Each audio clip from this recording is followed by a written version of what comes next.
Hello, bonsoir, bonsoir, comment vas-tu? Enfin, bonjour, selon le fuseau horaire où tu es. Oui, je crois que je tombe de fatigue. J'ai une longue journée. J'ai pas travaillé aujourd'hui, mais par contre, comme on a décrété le confinement, donc il fallait vraiment faire des provisions. Faire des provisions pour ne pas avoir à faire la queue, des files d'attente interminables dans les magasins. Et puis, comme c'est un semi-confinement, justement, donc ce qui fait que j'ai une longue journée.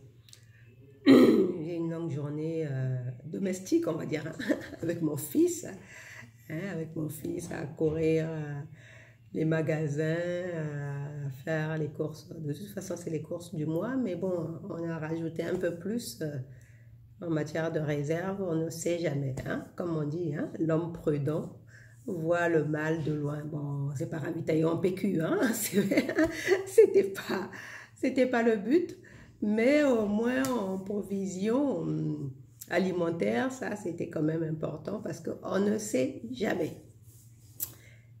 Et, vu le monde qu'il y avait dans les rues, enfin dans les rues, je parle des voitures, hein, la circulation, bon c'est vrai, il n'y avait pas de bouchons non plus, il n'y avait pas de bouchons, mais j'ai trouvé qu'il y avait, pour un confinement, hein, la ville était quand même bien animée par rapport aux autres fois, au confinement du mois de mars. Et je discutais avec mon fils, qui d'ailleurs une des rares fois où il me fait l'honneur de sa présence pour qu'on partage un repas ensemble, parce que c'est un ado, hein. En tant qu'ado, il préfère avoir son intimité quand il dîne, quand il mange. Mais là, il m'a fait l'honneur de nous servir une belle table avec des chandelles. Waouh, j'étais gâtée, hein. Et donc, on a partagé un moment ensemble. Et lui-même, il me disait qu'il trouvait bizarre ce confinement. Et donc, on en est arrivé tous les deux dans notre discussion à cette conclusion que c'était un confinement contre les jeunes, en fait. Oui, parce que les bars et les restos sont fermés, mais sinon le reste fonctionne, non? Moi, j'étais à la banque ce matin, hein, les banques sont ouvertes,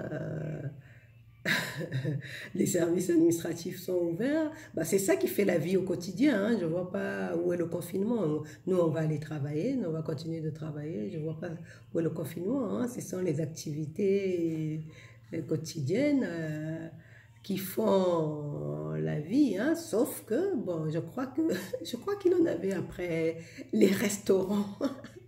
Les restaurants et les bars, parce que les jeunes s'agglutinaient souvent en fin de journée à discutailler entre eux. Donc je crois que c'est plutôt contre que cette décision est prise, hein. Bon, ça c'est mon point de vue que partage mon jeune ado. Mais c'est quand même drôle, hein. C'est un drôle de confinement, on va dire, hein. Le couvre-feu aurait suffi, hein. Mais bon, je ne sais pas à ce qui se trame derrière. Bon, dans tous les cas, c'était pas de tout repos aujourd'hui. Et donc, je pensais au lit solo d'hier, qu'on a eu, et je me suis dit, ah, bah, ça t'est peut-être paru morbide, puisque je disais d'être quand on est quand on est dans son lit de mort, le jour où on sera sur son lit de mort, voilà. Non, mais c'est juste prendre conscience que la mort, véritablement, elle fait partie de la vie, hein. Hein, ça, c'est peut-être une leçon que nous voulons tirer, hein, pardon, de cette crise sanitaire, hein, que la mort fait réellement partie de la vie, contrairement à ce que les médias veulent nous faire croire, hein. Mais on est confronté à la mort au quotidien littéralement, et c'est pas dramatique, hein. Je parlais encore hier, la dernière fois dans mon lit solo, je parlais de la vie, notre vie, ce que nous sommes réellement. Pourquoi nous avons peur de la mort? Nous avons peur de la mort parce que nous avons perdu la mémoire. Nous sommes complètement amnésiques sur ce que nous sommes réellement. Hein, la dernière fois, justement, je disais que dans un cours au miracle, on dit que ceux qui croient à la vie, ceux qui ne croient pas à la réincarnation et ceux qui croient à la réincarnation, les deux ont raison. Pourquoi les deux ont raison? Parce que à un haut niveau, donc quand on a conscience, quand on se souvient qu'on est esprit, chacun de nous est un esprit, qu'on est des esprits, des êtres spirituels, voilà. Qu'on est des êtres spirituels incarnés dans la matière, bah, il n'y a qu'une seule vie. Et c'est la vie éternelle. Donc, de ce point de vue-là, il n'y a pas de réincarnation. Puisqu'il n'y a qu'une seule vie, la vie de l'esprit. Et la vie de l'esprit est éternel. Maintenant, en tant que matière, vie, esprit incarné, donc un esprit, un amas de vibrations qui s'est suffisamment focalisé pour créer de la matière et faire un corps, bah, on a plusieurs vies parce qu'on crée des corps différents. Hein? Quand la dernière fois, je faisais l'analogie de la télévision, hein, l'analogie de la télévision que j'ai tirée de l'enseignement de Bruce Lipton. Bruce Lipton prenait l'exemple de la télé ou bien même de la radio. La radio, si tu as un poste radio qui ne fonctionne, tu écoutes ta radio, une émission à la radio et puis ton poste radio ne fonctionne plus, bah, tu vas t'acheter un autre appareil pour moduler la fréquence et essayer de capter la radio. Mais c'est pas pour autant que le temps que ta radio est tombée en panne et que tu sois allé chercher un autre appareil, acheter un autre appareil, que l'émission n'a pas continué ou bien ces émissions qui sont diffusées ne sont plus diffusées. Ça continue à être diffusé, sauf que le matériel physique pour capter l'émission est détruit. Donc, si on veut prendre la télé, c'est pareil. Le matériel physique, donc ce corps qui est chargé de faire une expérience dans la matière, bah, c'est lui qui est détruit. Et donc, quand l'esprit fabrique suffisamment de corps, c'est ça qu'on appelle la réincarnation. Hein? Donc, dans les deux cas, donc les chrétiens, hein, les croyants, comme chez les témoins de Jéhovah qui ne croient pas à la réincarnation, ou bien les chrétiens même, hein, puisque dans la Bible, on a enlevé des passages, parce qu'il y a des passages, je ne me souviens plus de quel verset, mais je crois que c'est dans Marc, où les apôtres demandent à Jésus, quand Jésus leur dit, pour vous, qui suis-je? Et je pense qu'un des apôtres lui répond, pour nous, tu es Élie. Pourquoi ils comparent Jésus à Élie s'ils ne pensent pas à la réincarnation?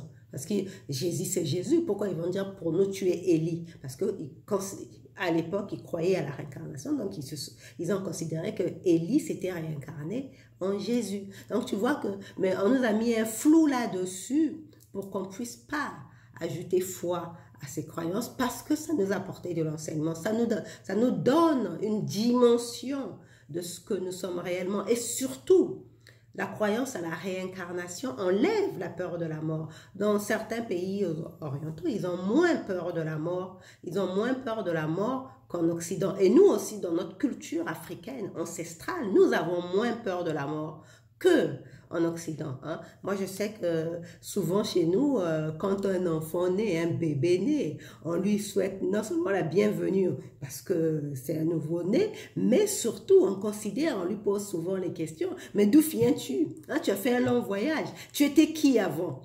Hein? Tu vois, on lui pose souvent quand un enfant fait des gestes qui surprennent les adultes, on le traite d'un vieillard parce qu'on considère qu'il a vécu une autre vie avant. Donc, dans la culture ancestrale africaine, la réincarnation est une réalité. Enfin, on y croit. On a toujours cru, on a toujours considéré que la réincarnation était un fait. hein.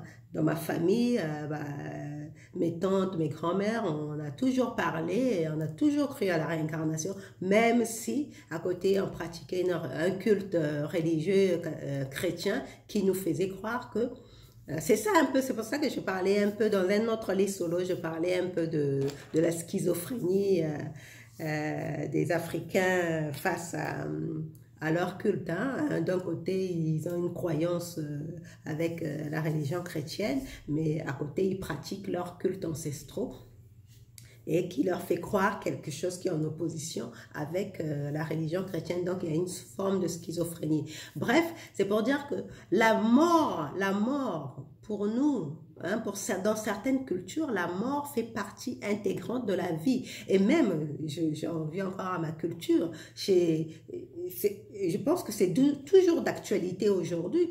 Certains enterrent leur mort même dans leur parcelle, hein.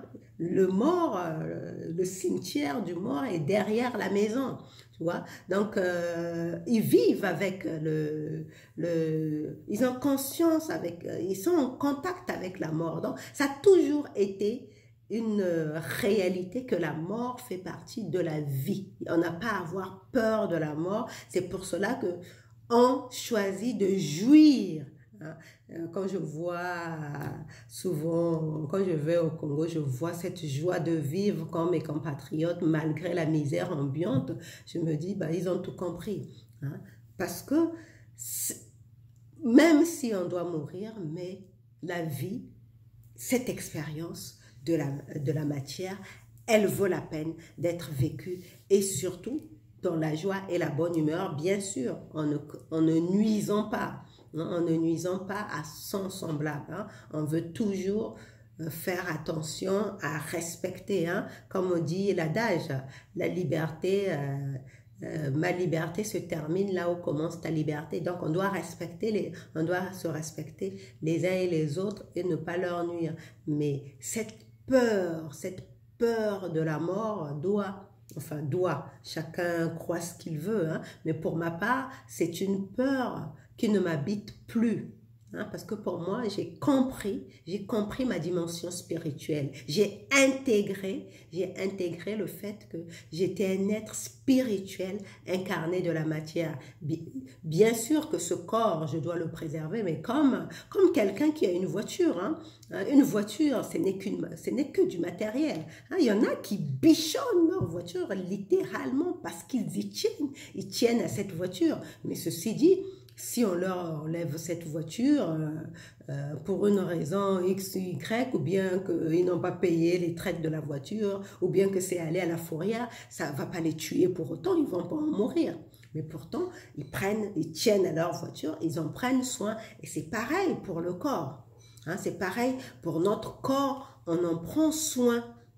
On en prend soin parce qu'on veut que ça dure le plus longtemps possible. Mais on prend soin, on n'a pas à en prendre. Mais quand tu es dans la peur, quand tu as peur, justement, la loi d'attraction que les gens ne comprennent pas. La voiture, si tu as peur qu'on vole ta voiture, si tu as peur qu'on vole ta voiture, si tu as peur de faire un accident, si tu as peur que tout le temps qu'il t'arrive quelque chose avec ta voiture, c'est ce qui va réellement t'arriver. Il va réellement arriver une crasse à ta voiture parce que tu entretiens constamment les idées de peur de perdre cette voiture. Et c'est comme ça aussi pour ce corps. Comme on est dans un stress permanent de perdre ce corps par la mort, justement, hein, avec cette crise, avec ce virus-là, on nous fait peur, les médias nous font peur, hein, tous les jours on a peur, tant on égrène le nombre de morts. Moi, ça me fait sourire parce que je me dis, si on égrenait au journal de 20 heures, ou bien à la radio, ou bien partout, hein, cette propagande sur le nombre de morts du virus, si on égrenait autant le nombre de morts de cancer de la gorge, de cancer des poumons, mais je pense que les fumeurs arrêteraient de fumer. Parce que sur les paquets de cigarettes, c'est écrit en gros, le tabac tue. Et on met des photos horribles, des gorges affectées par le cancer, des cœurs, mais pourtant, ça n'empêche pas le fumeur de continuer à fumer. Mais je pense que si on faisait la même chose pour le cancer, à égrener le nombre des gens qui meurent de cancer au journal de 20 heures tous les jours, ou bien de recenser les cas de diagnostic de cancer, parce qu'on en diagnostique tout le temps. Tout le temps, les cas de cancer, cancer de la gorge, cancer de l'utérus, cancer du vagin, cancer gastrique, toute forme de cancer, on en diagnostique tout le temps. Et si on se mettait à égrener ça au journal de 20 heures tous les jours, tant de cas de cancer, tant de cas de cancer, je pense que plus personne ne fumerait, hein. Je vois par exemple ma gérante, depuis cette histoire de Covid, elle qui fumait, elle a 65 ans, elle qui fumait, elle a tellement peur qu'elle a arrêté de fumer. Tu vois, donc si on faisait la même chose pour le cancer, je pense que beaucoup de fumeurs arrêteraient de fumer, mais ce n'est pas le cas, hein. Pourtant, ces mêmes fumeurs, ils ont peur du virus, mais ils n'ont pas peur du tabac qui tue sur leur paquet de cigarettes. Tu vois bien qu'il n'y a pas de cohérence. L'être humain n'est pas cohérent avec lui-même sur cette peur de la mort, hein. D'un côté, il a peur d'un virus qui, soi-disant, va le tuer, mais de l'autre côté, il va fumer des cigarettes qui, ça aussi, ça va le tuer parce que ça va lui causer un cancer. Donc, à nous de choisir, à nous de savoir, hein, réellement où on se positionne par rapport à la mort. Avons-nous réellement peur de mourir? Ou bien nous avons juste peur de perdre ce que nous avons? Cette vie, notre quotidien, nos habitudes. C'est ça en fait. On a plutôt peur de perdre nos habitudes. Parce que cette crise nous appelle à changer nos habitudes. C'est tout ce que ça veut dire. Ça nous appelle à changer nos habitudes. Donc ce confinement, je parlais du confinement par rapport aux jeunes. Ben justement, ça appelle les jeunes à voir différemment leurs distractions, à réfléchir différemment sur leur avenir. Je ne sais pas si c'est le but que vise le gouvernement ou les gouvernements qui ont décidé, mais en tout cas, ce que j'observe sur la France, c'est que ce confinement concerne beaucoup plus les jeunes, hein, puisque ce sont que les bars et les restaurants qui sont fermés, hein.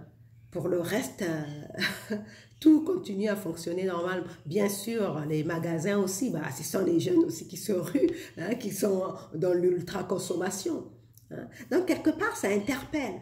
Ça interpelle vraiment sur qu'est-ce qu'on nous appelle, quel est le message qu'on est en train de nous véhiculer là, qu'est-ce qu'on veut qu'on change. Ce sont juste nos habitudes de consommation, hein, c'est ça, hein, nos habitudes de consommation, nos habitudes de distraction, c'est ça aussi, ce sont les distractions, hein.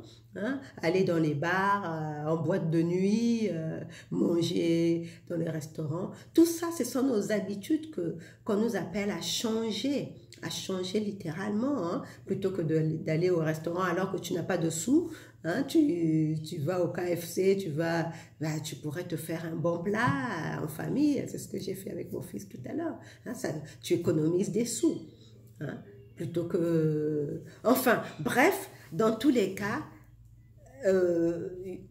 la peur de la mort qu'on veut nous instiller n'a pas de raison d'être, parce que la mort littéralement, ça fait partie de la vie. Ça, c'est ce que nous voulons nous rappeler.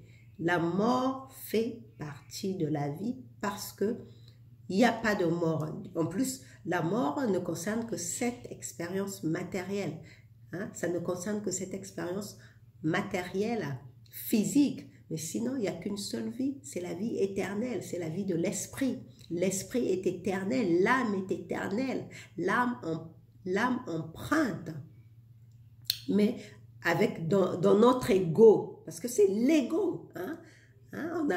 l'ego, c'est une idée, hein, c'est une idée, hein, ça, il faut bien le comprendre, c'est une idée qu'on s'est créée en tant qu'esprit de protection, pour nous protéger. Mais cette idée a pris tellement de l'ampleur qu'elle s'est identifiée. Nous, on s'est identifié à notre ego et du coup, cet ego-là ne veut pas disparaître, il ne veut pas partir. Donc, il s'accroche pour nous faire croire que si on change totalement, bah, on va mourir. Hein? Si on accepte le changement justement avec ces nouvelles énergies, si on accepte de changer nos habitudes, de voir autrement les choses, de regarder, de reconsidérer de changer de paradigme, de reconsidérer nos valeurs, nos coutumes, hein, bah, ce sera la mort, ce sera la fin. Mais non, nous ne sommes pas un ego, nous sommes des êtres spirituels incarnés dans la matière et des êtres tout-puissants, hein, créés à l'image du Créateur, aussi puissant. Et je vais conclure par là, dans un cours en miracle, on dit en fait, ce qui nous fait peur, nous, les êtres humains, ce n'est pas Dieu, ce n'est pas la mort, ce n'est pas quoi que ce soit, c'est de réaliser à quel point nous sommes puissants et que cette puissance pourrait nous complètement absorber. Donc c'est notre propre pouvoir, c'est notre propre pouvoir qui nous fait peur. Et donc plutôt que d'assumer ce pouvoir, plutôt que de le laisser se déployer, que ça nous dépasse, ben on préfère le transmettre, le donner aux autres, donc au gouvernement par exemple. On préfère donner au gouvernement notre pouvoir, parce qu'au moins eux, alors là, eux, ils en usent, hein, ils en usent et ils en abusent. Oh, ils sont contents, ils sont heureux. Bah oui, c'est notre faute. Hein, c'est notre faute, on n'a pas voulu assumer notre propre pouvoir, on préfère que quelqu'un nous dirige, on aime bien ça, que quelqu'un nous dise comment faire, où s'asseoir dans le bus, comment s'habiller dans le bus, comment... Oui, ça, c'est ce que nous, on aime faire, parce qu'on ne veut pas prendre de responsabilité, parce que responsabilité, ça veut dire répondre à. Et ça veut dire aussi avoir du pouvoir. Et donc ça, c'est ce que l'ego, il ne veut pas de ça. L'ego, il a tellement peur que ce pouvoir qu'il a puisse complètement l'absorber. Donc il faut qu'il crée des distractions. Hein. Là, parallèlement au confinement, c'est le terrorisme. Hein, c'est le terrorisme qui sévit. Donc, tout est créé pour nous distraire de notre mission, celui qui est de déployer notre pouvoir intérieur pour accomplir notre mission ici sur Terre, qui est de participer à l'expansion de l'univers. Donc, c'est à nous de nous ressaisir et de récupérer notre pouvoir. Et on récupère notre pouvoir comment? Bien sûr, en prenant soin de ses vibrations, en les gardant élevées, en restant dans son vortex. Hein. Comment tu sais que tu es dans ton vortex? Bah, quand tu es dans la joie et la bonne humeur. Hein. Quand tu refuses de te laisser distraire, hein, par toutes les ignominies, toutes les insanités, toute la perversion de certains êtres humains qui agissent par ignorance. Hein. C'est aussi simple que ça. Hein. Décapiter un autre être humain, c'est de l'ignorance. Hein. C'est l'ignorance de la séparation. Hein. Parce que l'autre, c'est toi. Hein. Quand on dit namasté, toi en moi, c'est l'autre, mon autre moi, en fait. C'est ça. Donc, c'est tout simplement de l'ignorance. Donc, nous, quand on veut rester dans son vortex, on refuse de se laisser distraire par ça. C'est arrivé, bah oui, c'est arrivé, mais on a de la compassion, on compatit, mais on reste focalisé. Hein, on ne perd pas de vue notre objectif, qui est de participer à l'expansion de l'univers pour rentrer dans cette nouvelle terre. Allez, je te souhaite de passer de bons moments, de prise de conscience et surtout garde tes vibrations très très élevées et reste dans ton vortex. Allez, bisous bisous, ciao.